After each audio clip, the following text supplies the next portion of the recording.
Israel, America और Iran जंग में दुनिया तारीख बनती देख रही है। सुपर पावर को शिकस्त का सामना है तो इजराइल की जंगी सलाहियत पर सवाल खड़े हो रहे हैं। इस एक महीने की जंग में अमेरिका और इजराइल को जबरदस्त पसपाई का सामना है। इस एक महीने ने न सिर्फ इस पूरे खित्ते की सियासत को हिलाकर रख दिया है, बल्कि आलमी ताकतों के तवाजुन पर भी गहरे सवालात खड़े कर दिए हैं। हैरानकुन तौर पर इजराइल और अमेरिका को बड़े पैमाने पर नुकसान का सामना करना पड़ा है, चाहे वो अस्करी महाज हो, इक्तिसादी दबाव हो या फिर आलमी राय आम्मा की सतह। और दूसरी जानिब ईरान की मज़ाहमत ने इस जंग को एक नए रुख पर लाकर खड़ा कर दिया है, जहां नतायज अब इतने वाजे नहीं रहे जितने आगाज में समझे जा रहे थे। ईरान हर गुजरते दिन के साथ जंग में मजीद मजबूत होता जा रहा है और अब माहिरीन यह कहने लगे हैं कि ईरान ये जंग जीत चुका है। इस जंग में ईरान दरअसल फतेह हासिल कर चुका है और इसके पीछे कुछ वजूहात भी बताई जा रही हैं। दरअसल एक तरफ जहां पर तने तनहा ईरान था, उसके ऊपर पिछले कई सालों से आप देखिए कि पाबंदियां लगी हुई है, उसकी करेंसी बहुत कमजोर है, उसकी जो फौजी ताकत है वो इतनी ज्यादा नहीं है, लेकिन फिर भी वो दुनिया की बड़ी ताकत के सामने एक तरह से डटा रहा।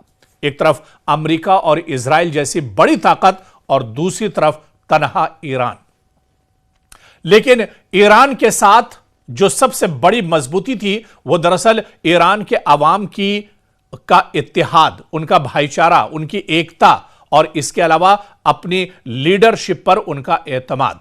ईरान के सुप्रीम लीडर अयतुल्ला अली खामनेई ने दरअसल पूरी कौम को जोड़कर रखा। वो तो इस जंग में जरूर शहीद हो गए, लेकिन एक बड़ा पैगाम वो ईरान की कौम को देकर चले गए।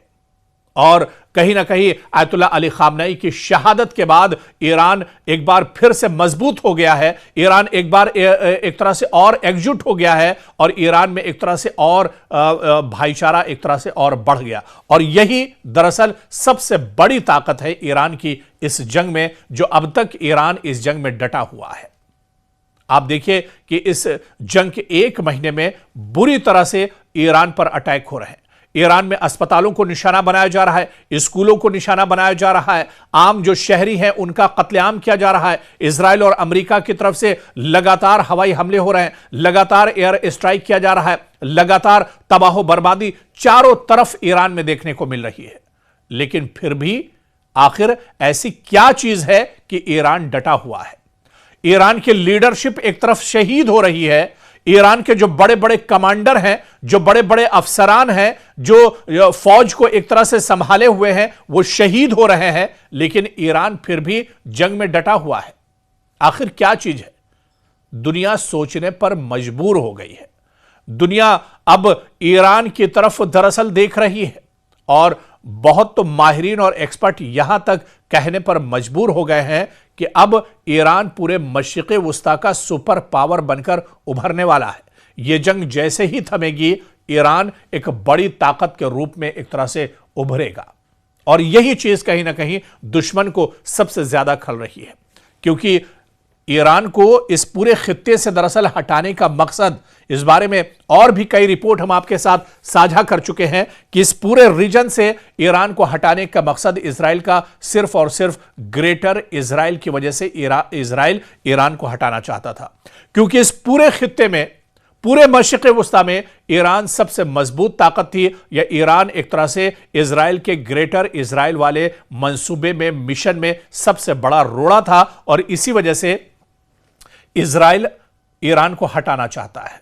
और इजराइल दरअसल ईरान को अकेले अपने बस पर नहीं हटा सकता था, इस वजह से उसने इस जंग में अमेरिका का साथ लिया।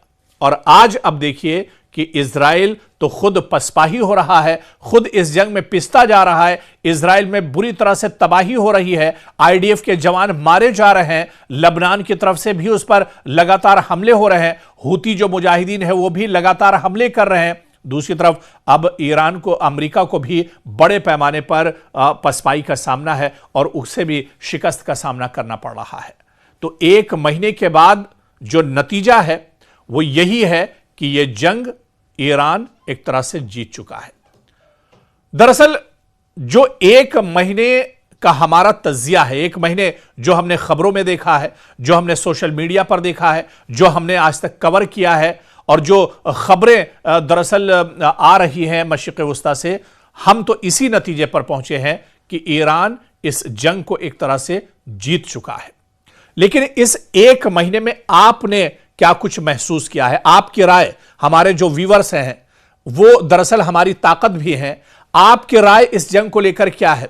इस जंग को आप कहां पर पाते हैं? और इस जंग में इजराइल, अमेरिका और ईरान को आप कहां पर पाते हैं? ईरान इस जंग में इस वक्त कहां पर खड़ा है? एक महीने की जंग के बाद आपका जो रिजल्ट या नतीजा है वो क्या कुछ कहता है? देखिए, कोई भी जंग के हक में नहीं है, हम भी जंग के हक में नहीं है। जो मसले मसाइल हैं बातचीत से हल होने चाहिए और ईरान भी दरअसल जंग नहीं चाहता था और ईरान के सुप्रीम लीडर अली खामनेई जब शहीद नहीं हुए थे उस वक्त उन्होंने कहा था कि बातचीत से मसला हल हो सकता है, जंग मसले का हल नहीं है बल्कि जंग तो खुद ही एक मसला है। लेकिन दरअसल इजराइल और अमेरिका ने महज बहाना बनाकर, न्यूक्लियर हथियारों का बहाना बनाकर, एक प्रोपेगेंडा करके, एक झूठ बोलकर ईरान के ऊपर जंग एक तरह से मुसल्लत कर दी। तो जंग जब चल रही है तो ऐसे में आप इसे किस तरह से देखते हैं? ईरान की अभी तक की इस जंग में जिस तरह से ईरान डटा हुआ है, जिस तरह से दुश्मन को मुंहतोड़ जवाब दे रहा है, ईरान को किस तरह से आप इस जंग में पाते हैं? इस जंग से पहले के हालात या इस जंग के बाद के हालात, या जब यह जंग चल रही है, किस तरह से आप देखते हैं? क्योंकि जब हमारी इस तरह की रिपोर्ट जाती है और इस रिपोर्ट पर हमारे जो व्यूअर्स हैं, जो हमारी सबसे बड़ी ताकत है, उनके जब कमेंट्स हम देखते हैं तो हमें यह महसूस होता है कि कहीं ना कहीं आप हमारे ऊपर बहुत ज्यादा भरोसा करते हैं और हमारी भी यह जिम्मेदारी बनती है कि जो सच्चाई है वही एक तरह से आपके सामने लाई जाए। कोई खबर ऐसी ना हो जिसे नमक मिर्च लगाकर पेश किया जाए या बिला मुबालगा या मुबालगे के साथ एक तरह से उन खबरों को पेश किया जाए, सच्चाई से हटकर उन खबरों को पेश किया जाए। हमने आज तक कभी झूठ का सहारा नहीं लिया है, बल्कि जो सच्चाई है वो दुनिया के सामने है। और आज का दौर तो सोशल मीडिया का दौर है, तमाम चीजें दुनिया के सामने है। ऐसे में इस जंग का एक महीना आपके सामने है, दुनिया के सामने है। अब आप तय कीजिए, आप बताइए कि इस जंग को आप किस तरह से देख रहे हैं, इस जंग का मुस्तकबिल आप किस तरह से देख रहे हैं, यह जंग कहां पर थमती हुई नजर आ रही है। इस जंग में इजराइल की पसपाई, अमेरिका का जो डर है, अमेरिका का जो खौफ है और अमेरिका जिस तरह से इसमें अभी तक हारता हुआ नजर आ रहा है, क्योंकि अमेरिका छोटा मोटा मुल्क नहीं है। अमेरिका तो अपने आप को दुनिया का चौधरी कहता है, वो सुपर पावर है। और अगर एक सुपर पावर सिर्फ वहां का सदर सुबह शाम सिर्फ बयानबाजी करता रहे, एक्शन एक तरह से नजर ना आता हो, तो फिर उसे क्या कुछ कहेंगे। हम दरअसल आपका रिएक्शन जानना चाहते हैं, आप इस जंग को किस तरह से देखते हैं, हम आपका रिएक्शन जानना चाहते हैं। हम मुंतजिर रहेंगे, इंतजार करेंगे आपके रिएक्शन का, ताकि आगे की जो रिपोर्ट्स हों उस बुनियाद पर हम आगे की रिपोर्ट्स इस जंग को लेकर और मजीद तफसील के साथ आपके साथ साझा करते रहेंगे।